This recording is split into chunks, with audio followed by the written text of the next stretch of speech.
ठीक आहे. कशा संदर्भात निवेदन दिलं दादा? काल जिल्हाभरामध्ये जवळपास सर्वच तालुक्यांमध्ये अतिवृष्टी आणि गारांमुळे पिकांचं घरांचं प्रचंड नुकसान झालेलं आहे।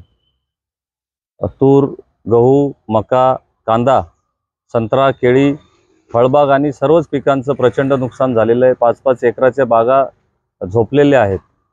बऱ्याच उसरा आणि सुनगाव, जळगावमध्ये अनेक गावांमध्ये घराचे टिन उडून गेले आणि घरामध्ये जे सोयाबीन, कापूस, जो इतर शेतमाल साठवून ठेवलेला होता तोही भिजलेला, त्याचंही नुकसान झालं। अनेक ठिकाणी इलेक्ट्रिक पोल पडले, पक्षी या ठिकाणी मृत्युमुखी पडले। म्हणजे अतोनात असं नुकसान शेतकऱ्यांचं कालच्या या वादळी पावसामुळे आणि गारांमुळे झालेलं आहे। तर सरकारनं सरसकट एकरी 50,000 रुपयांची तात्काळ मदत शेतकऱ्यांच्या खात्यात जमा केली पाहिजे अशी मी मागणी केली।